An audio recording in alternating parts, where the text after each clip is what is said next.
Today, Tanya and I are embarking on an exciting journey from Vancouver to an Indigenous-owned charging station in Deroche, BC. That's right, Noah. We'll be exploring the perks of electric vehicles, discussing the charging process, and even having a chat with Ron Smith, the Chief Planning Officer of Leq'á Development Limited Partnership. To kick things off, we'll be using the PlugShare app to find charging stations along the route. Can you see what it suggests? We're going to be using the PlugShare app to plan a route from Vancouver to Deroche, BC at the Leq'á charging station. Here you can see a number of charging stations along the route. We're going to be looking for the charging station we're going to, which tells us information about the charging station, availability, the charging types, and even user reviews. This app considers factors like elevation, weather, and charging times to optimize our route. We can select our vehicle, our starting state of charge, position, waypoint, and destination. The journey has begun. We're on our way. We're taking advantage of one-pedal driving and regenerative braking to maximize our vehicle's efficiency. One of the benefits of electric vehicle driving is regenerative braking. So right now I'm just accelerating at approximately 70 kilometers an hour, and there's a traffic light coming up ahead, and instead of pressing on the brake as you would in a normal ICE vehicle or internal combustion engine vehicle, I'm just slowly letting go of the pressure on the accelerator, and still my foot is only on the accelerator, and now I've come to a full stop and my foot is off the accelerator. And all that time that we were coming to a stop and slowing down, the power was going back to the battery. So the efficiency of driving with regenerative braking is far superior to any other vehicles on the road than electric vehicles. So it's really like comparing apples and oranges when you're talking about efficiency. And yeah, definitely one of the benefits, because you always are able to put power back into the battery, especially going downhill and coming to a full stop. While as like in another car that runs on gas, once you're burning it, even if you're idling, you're just burning it and it goes away and you never get it back. Looks like it's time to charge up. We'll be using a DC fast charger to minimize our charging time. And here we are at our destination. This charging station is not only a sustainable option, but also supports the local Indigenous community. With payment apps like ChargePoint, we can easily initiate the charge session and even pay with our smartphones.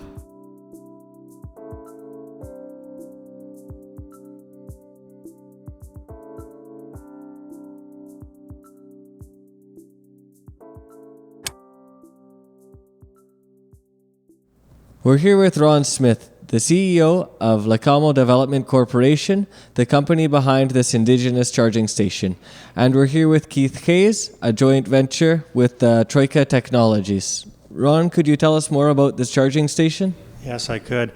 It's been a very good project for Leq'á First Nation, and the Development Corporation has been very, very proud to bring chargers to the nation for both the membership and the traveling public. Oh, great. So one of the questions we had was, how has the installation and the presence of the charging community, how has that impacted the community here in Leq'á and in Deroche? Well, the charging stations in particular, like other new technology, is part of the nation's strategic plan for not only economic development, but sustainability. And the Chief and Council at Leq'á First Nation and the Development Corporation Board of Directors and myself and our JV partners like Troika really embrace that. And we want to showcase projects like this just in charging, but also in other areas of technology.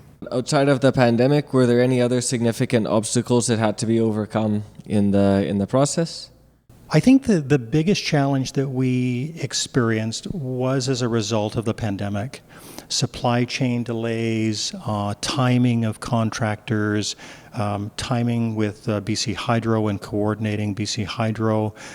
Those were primarily the largest challenges, but overall it was a fantastic project. Keith, you may want to chime in, but...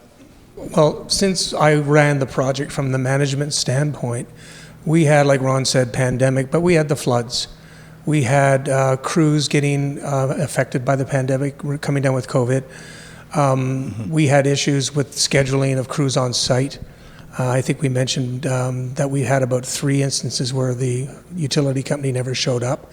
So obviously that was a delay that impacted getting the kiosk built to bring the power into the kiosk before we can get the company to install the chargers.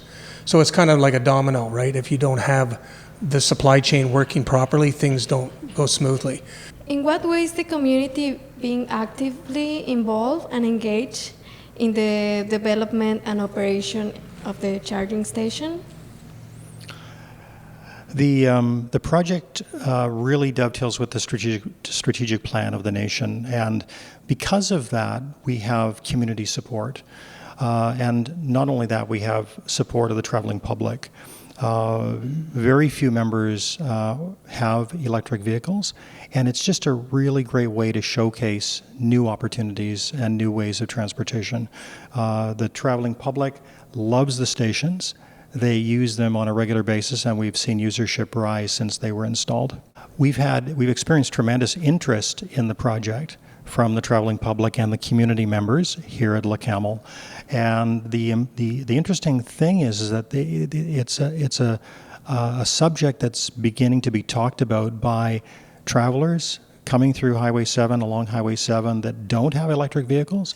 They're seeing them, and very often when staff is downstairs or I'm downstairs talking to the public, they're thinking about EV as an option because they're seeing so many charging stations, and they're thinking about purchasing new vehicles, and they're just trying to gather information around what that looks like, and wanting to get on board. Can you elaborate on the economic benefits that the charging stations has brought to the community? Absolutely. Everything that the Leq'á Development Corporation has done leads to new products or services for the membership or for the traveling public in general. And the charging stations is an example of a service and a product that we provide that encourages sales in other areas, like the convenience store, like the Tim Hortons, like other retail opportunities in the area. And those 15, 20-minute charges, that's just enough time to encourage a sale in another area or another opportunity, like a Tim Hortons or an Esso station, and other retail in the area. From your perspective, how this project contribute to a more sustainable future? And what recommendations would you have to improve similar initiatives in the future? I think that it's important that we adopt EV.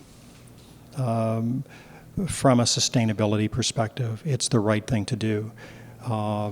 There's practicality to it. It's scientifically driven results. It leads to environmental sustainability, which is primarily our focus here at the Development Corporation, to lead business opportunities that have a significant positive environmental footprint. And this is an example of how we're doing that. And it's leading by example. And there are other First Nations that are doing it as well. And hopefully we can encourage other First Nations and non-First Nations communities to do the same. One of the things we're doing is we're creating a green community, smart communities. One of the things we're looking at are smart buildings.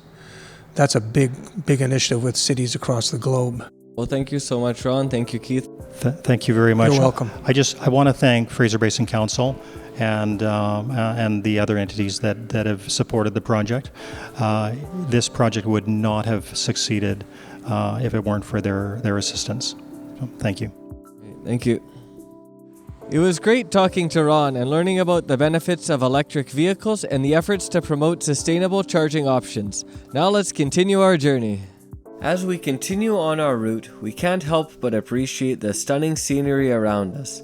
Electric vehicles allow us to enjoy nature without contributing to air pollution. Our journey has come to an end, but I hope that our adventure has inspired you to consider electric vehicles and the charging infrastructure available to you.